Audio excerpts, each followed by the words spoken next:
साथियों, आज एक महत्वपूर्ण बैठक हुई है।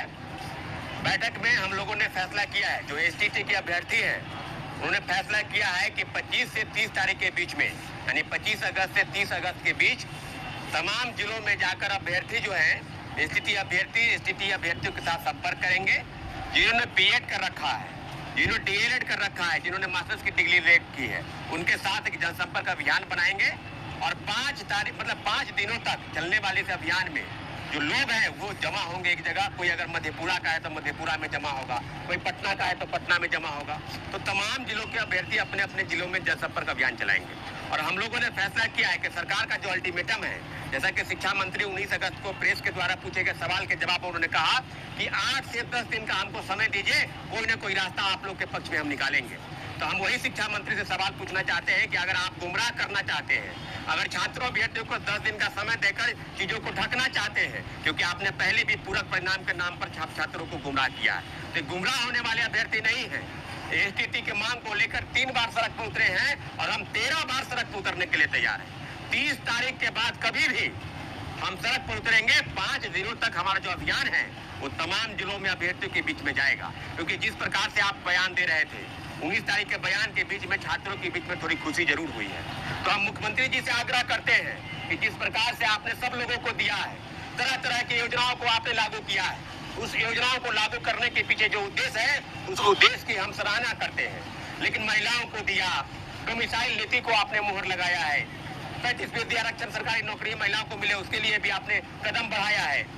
और एसटीटी की परीक्षा जो विगत 1.5 साल से नहीं हुई है उसके लिए आपने अभी तक शिक्षक अभ्यर्थियों पर कोई विशेष न्याय नहीं किया है। तो एक तरफ आप कहते हैं कि न्याय के साथ सुशासन की सरकार है, तो सुशासन की सरकार बिल्कुल जरूर है। हम 25 से 30 फिर से नीतीश का नारा हम लोग बुलंद करेंगे। अभ्यर्थी जरूर आपको वोट में परिणत करेंगे, हम वोट मांगने नहीं जाएंगे, लेकिन आपको वोट जरूर मिलेगा इस वादे के साथ कि अगर आप 30 तारीख तक फैसला नहीं करते हैं तो 30 तारीख के बाद कभी भी अभ्यर्थी 18 अगस्त से भी बड़ा जन आंदोलन आपके पटना के सड़कों पर दिखाई देगा। तो जैसा कि शिक्षा मंत्री जी ने 18 तारीख के आंदोलन के बाद शिक्षा मंत्री जी का जो बयान आता है कि हमें 10 दिन का समय में हम सारा स्टेट और टीआरई के जो भी मुद्दा है वो सुलझा लेंगे। तो 29 तारीख तक उनका समय खत्म हो जाता है। 29 तारीख तक हमें ऐसा उम्मीद है, माननीय शिक्षा मंत्री जी से विनती है, रिक्वेस्ट है कि आप ये 2 से 4 लाख स्टेट अभ्यर्थियों के साथ अन्याय नहीं कीजिए और हमारी मांगों को स्वीकार करके एक बार एसटीटी का आयोजन एक बार करवा लीजिए, उसके बाद शिक्षक भर्ती का आयोजन करवाइए। और इन सारे या तो फिर स्टेट के अभ्यर्थियों को फॉर्म अप्लाई करके उसके सारे अभ्यर्थियों को टीआरई 4 में शामिल होने का मौका दीजिए। अभी भी सरकार अगर चाहे तो एसटीटी का आयोजन या तो अपेयरिंग कैंडिडेट को मौका देकर के टीआरई 4 में शामिल करवाना एक ऑप्शन हो सकता है। तो मेरी बस विनती है। और 30 तारीख तक हम लोगों ने सरकार को समय दिया है और 31 तारीख तक अगर जो एसटीटी पर पॉजिटिव फैसला नहीं आता है तो हमें मजबूरी में, हमारे पास कोई ऑप्शन नहीं है, हम अपने अधिकार से वंचित हो नहीं सकते हैं, तो हमें मजबूरी में फिर से सारे स्टेट अभ्यर्थियों को फिर से रोड पर उतरना पड़ेगा। और ये जो 5 दिन का समय है, 25 तारीख से 30 तारीख तक का समय, वो हम लोग सारे जिला में जाकर के जनसंपर्क अभियान साधेंगे।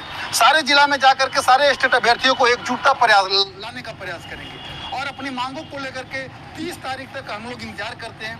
30 तारीख के बाद फिर से एक बार सड़क पर आएंगे और इस बार का माहौल, इस बार सारे स्टेट अभ्यर्थियों का जो जुनून रहेगा वो पटना की सड़कों पर देखने को मिलेगा।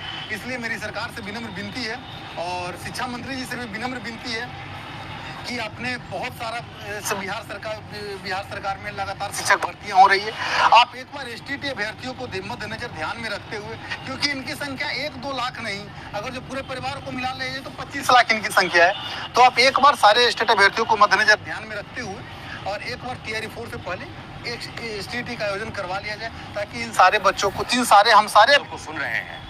आज जो बैठक हुई है, बैठक में निर्णय लिया गया है कि 30 के बाद आह्वान किया जाएगा, यानी 30 के बाद हो सके 1 को हो सके 2 को हो। लेकिन इतना जरूर है कि जो बैठक हुई है अति महत्वपूर्ण बैठक है और कल जो बैठक होने वाली है मुख्य सचिव के स्तर से, वो सरकार के फैसले पर आप एसटीटी अभ्यर्थियों के लिए, टीआरई 4 के लिए, तो टीआरई 4 में सारे पदों पर 1,10,000 पदों पर बहाली निकाले और टीआरई 4 के पहले एसटीटी या अपेयरिंग का उनको मौका दे। बहाली की पूरी प्रक्रिया पूरी होने तक एसटीटी अभ्यर्थियों के साथ अन्याय नहीं होना चाहिए। निश्चित रूप से हमारा आंदोलन सही दिशा में है।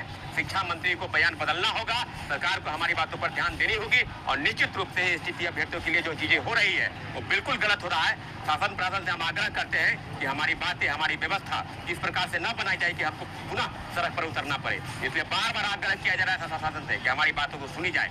हम मुख्यमंत्री जी से आग्रह करते हैं कि आपने सबको दिया है तो एसटीटी अभ्यर्थियों को भी दीजिए। टीआरई 4 में अगर डोमिसाइल नीति लागू है तो कहीं न कहीं उनको मौका दीजिए। तो सारे अभ्यर्थी एकजुट हो जाइए, एसटीटी नहीं तो वोट नहीं, 25 से 30 नहीं चाहिए।